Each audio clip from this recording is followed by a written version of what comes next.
Análisis de la jornada con Álvaro Basagoiti, fundador de Trading Pro. Muy buenas tardes. Ahora Pedro, vamos. Mientras tanto, vamos hablando Muy buenas un poco tardes. de dónde sacábamos, ¿no? Esta grande ganancia que hablábamos de las acciones relacionadas con inteligencia artificial. Albert Salvani nos decía ayer que se debía un poco al hype que hay alrededor de esta industria ahora mismo, de este sector. Ya vemos por ahí a Álvaro, no lo estamos escuchando. Álvaro, ¿te tenemos por ahí? Hola, muy buenas. ¿Me escuchas, muy Pedro? Bien, muy bien. Sí, ya te escuchamos.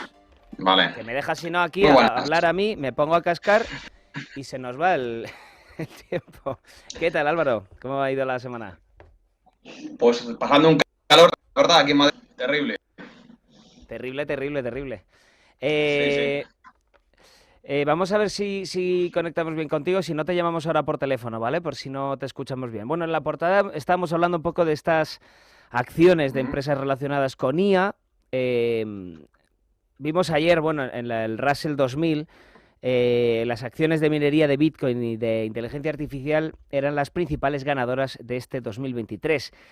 Vamos por partes. Vamos primero con las de IA. ¿Crees que, bueno, en el caso de la inteligencia artificial estamos asistiendo a un hype, a un aumento desenfrenado del interés y que en algún momento corregirán a la baja finalmente las acciones relacionadas con inteligencia artificial? A ver, totalmente. Creo que esto me recuerda mucho a la situación de en los 2000, que luego hubo una burbuja tremenda y cayeron mucho. No quiere decir que no tengan fundamentos y que a largo plazo no sean buenas, pero sí que creo que ha habido una subida muy potente, una subida muy fuerte y creo que deberían corregir. Para poner un ejemplo, ¿no? El activo que más ha subido de los importantes, ¿no? Quitando meme coins, que más ha subido este primer semestre es la acción de Nvidia, ¿no? Un 189%. Para ponernos en idea, el Bitcoin ha subido un 64%, o sea, duplicando la subida del Bitcoin. Acciones como Nvidia, Meta también ha subido un 140%. Hay una acción que se llama Palantir, que a mí me gusta mucho y creo que es una empresa con mucho futuro. Entonces yo sí que esperaría correcciones. Además, el ciclo que estamos ahora mismo en la economía americana no parece el mejor para ver futuras subidas. Se viene una recesión casi seguro. Pero sí, yo creo que hay hype, que podemos esperar correcciones, pero que a largo plazo Nvidia, Palantir y, bueno, pues todas estas las gentes, ¿no? Amazon, que tiene también Tesla, inteligencia artificial, pues tienen posibles capacidades de revalorizaciones muy fuertes, claro. Álvaro, vamos a llamarte por teléfono. Si quieres, no quites la cámara, si te seguimos viendo, pero te conectamos un segundito por teléfono, que te estamos perdiendo la conexión, no te estamos escuchando la mitad de lo que dices. Vale. Ahora te voy a preguntar, bueno, creo que me seguirás escuchando tú a mí. Ahora te pediremos también, bueno, Venga, perfecto. Nada, que coges el teléfono y ya está. Ya te tenemos por ahí, ¿verdad? Sí, aquí estamos. Sí, aquí estamos, sí.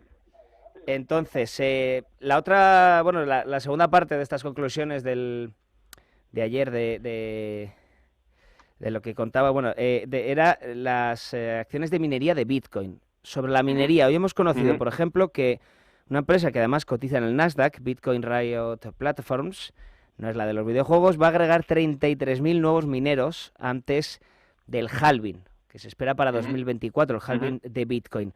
¿Crees que es rentable a estas alturas seguir invirtiendo en minería de Bitcoin?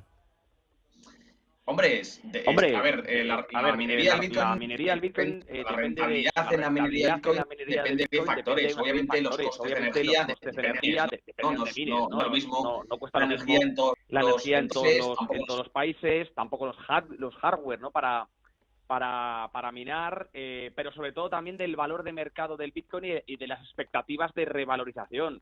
Con los halving lo que ha solido pasar en los anteriores ciclos es que el Bitcoin se revaloriza y por lo tanto, claro, si el Bitcoin sube, por mucho que con el halving la recompensa sea menor, pero si cada Bitcoin vale más, pues se rentabiliza. Entonces yo creo que sí, obviamente estas empresas entienden que el Bitcoin a largo plazo va a seguir subiendo y por lo tanto la minería va a seguir siendo rentable. Yo también lo creo, y por eso vemos esas empresas como Río de blockchain que siguen comprando y siguen apostando por la minería, obviamente, y muchos países, ¿no? Como El Salvador también. Sí, claro, pero la revalorización del Bitcoin tras un halving, ¿se queda ese valor, esa revalorización de la principal cripto, permanece en el tiempo o es una cosa momentánea? Lo que hemos visto en la historia del Bitcoin son esos ciclos de cada 4 años, ¿no? Los ciclos halving que se han cumplido muy bien. Yo creo que va a seguir cumpliéndose. O sea, esto implica que yo creo que entre 2024 y 2025 pues veremos al Bitcoin otra vez en máximos, incluso tocando ese valor de los 100.000. No me extrañaría nada, la verdad. Esos son escenarios míos, ¿eh? Por lo que ¿Cuándo has dicho? El halving es en marzo más o menos. Yo creo que tocaremos los máximos, incluso más, quizá los 100.000 en el siguiente año, 2 años. Ese es un poco mi escenario. O sea, que dentro de no mucho. Claro, el halving lo tenemos en marzo de 2024, por ahí más o menos, y ya veremos si el bull run es pre-halving o post-halving. A mí realmente me da igual, pero sí que creo que de aquí a 2025 tendremos Claro, sí que tendremos al precio pues rondando entre los máximos históricos y esos 100.000. Entonces, yo sí que entiendo que los ciclos halving se cumplirán, se seguirán cumpliendo. Cada vez son menos agresivos, obviamente, pero se seguirán cumpliendo. O sea, que sí que esperas aquí una revalorización fuerte, da igual si antes o después. Este fin de semana pasado, bueno, ha sido intensito en Rusia, pues prácticamente... No era, pues tampoco, luego hemos visto con los siguientes días que no era tan fuerte como parecía, como para que pudiera devenir en una guerra civil, pero pues oye, al menos hemos visto un aumento de la tensión brutal. ¿Qué relación? Porque es que no hemos visto una corrección ni nada así en los mercados cripto. Entonces, ¿qué relación podemos ver entre el ecosistema cripto y este tipo de noticias de geopolítica en la que tenemos a un protagonista tan grande como es Rusia? Pues yo creo que de momento poca, porque ya no solo en los mercados criptográficos, es que las propias bolsas, que sí que podríamos esperar más impacto, ¿no?, en las bolsas que en las criptomonedas, tampoco se han inmutado, ¿no?, con el tema de Rusia. Entonces, yo creo que poca. Aún así creo que se ha exagerado un poco, hemos visto en muchos medios, mira, yo no soy un experto en geopolítica, pero hablar de guerra civil o hablar de golpe de Estado, cuando era más, bueno, pues una sublevación, ¿no?, un acercamiento para que la Wagner echara al ministro de Defensa. Al final acabó como ha acabado y los mercados ni se han inmutado. El Bitcoin sigue subiendo. Es verdad que el Bitcoin está subiendo mucho casi por el impacto de las noticias de los ETFs al contado, que sacan ahora los grandes, BlackRock, Fidelity, ARK Invest. Aunque cuidadín, que aquí también se puede haber creado un poquito de FOMO y yo no me extrañaría ver ciertas correcciones. Entonces, pero bueno, poco se ha inmutado el Bitcoin con lo de Rusia y las bolsas nada de nada. O sea que yo no creo que tampoco vayamos a haber mucha volatilidad en este sentido por eso. ¿En qué ves FOMO en estas revalorizaciones de esta última semana? Bueno, a ver, el indicador de miedo y codicia, que bueno, es un indicador que está bien seguir, no es que sea, o sea, no es que si estamos en codicia cae y si estamos en miedo sube, pero ahora mismo estamos en codicia, en 62 creo que estamos. No es extrema codicia, podríamos llegar a esos niveles todavía, pero estamos ya en codicia y hay que tener cuidadín. Eso es que hay FOMO en el mercado, que efectivamente ya se está poniendo en precio pues todas estas noticias que son muy buenas a largo plazo de que los institucionales, hablamos de las gestoras de fondos pues más que más grandes del mundo, ¿no?, que más activos manejan, como BlackRock, como Fidelity, también estamos viendo ARK Invest, que quieren todos hacer ETFs al contado. Eso metería muchísimo capital en Bitcoin y lógicamente a largo plazo lo llevaría para arriba. De hecho, nos acordamos cuando pusieron el ETF al contado del oro, el oro se disparó, ¿no? Pues podría ser algo parecido, pero quizás a corto plazo sí que ha habido un poquito de FOMO y ha habido una subida quizás no tan sana y podrían venir correcciones en cualquier caso. Yo lo dije aquí, de hecho, en este programa, que compré en 25.500 cuando todavía no había llegado, y si baja un poquito más, zona quizás de 28, 27, volverá a comprar, porque creo que estamos en un momento muy bueno para Bitcoin y, como he dicho, yo pongo el dinero detrás de las ideas y yo creo que de aquí a 1 o 2 años estaremos rompiendo máximos, o sea que mi posición en Bitcoin sigue siendo muy alcista. ¿Esperas que la SEC, el caso del ETF, por ejemplo, de BlackRock, tome una decisión y diga que sí a este ETF? Pues está un poco en el aire todavía. ¿Y crees que se ha sumado, hablando de ese FOMO, crees que se ha sumado demasiado pronto todas esas entradas en Bitcoin? Pues lo primero, la primera cita importante que tenemos en este sentido, creo que es el 13 de agosto, que es cuando la SEC dice si aprueba o no el ETF al contado de Bitcoin que presenta ARK Invest, ya sabéis, el fondo de Cathie Wood.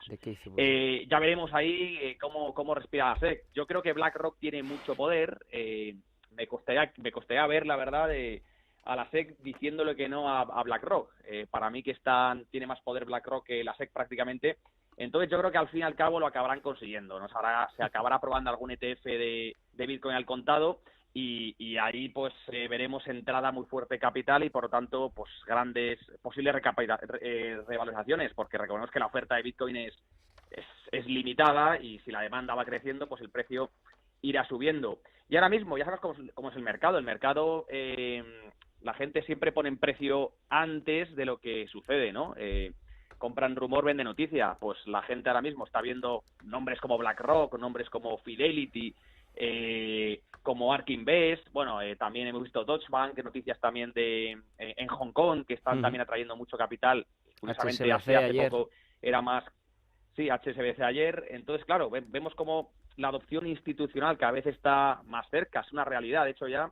Y esto, pues, claro, a la gente pues le impresiona mucho y compra rápidamente. Y yo creo que pueden hacer bien. Una cosa es que a corto plazo ahora puedan venir correcciones, pero en el largo plazo, si somos inversores a largo plazo, creo que estamos en una zona fantástica para ir acumulando, quizás cada mes, cada semana, da igual, pequeñas posiciones. Esto cada uno, lógicamente, dinero que es una inversión arriesgada, esto siempre, pero en una zona muy buena de acumulación para poder ver revalorizaciones en el largo plazo. Pues Álvaro Basagoiti de Trading Pro, muchísimas gracias por estas claves y nada, volveremos a contar contigo en estos próximos días. Muchas gracias, Álvaro.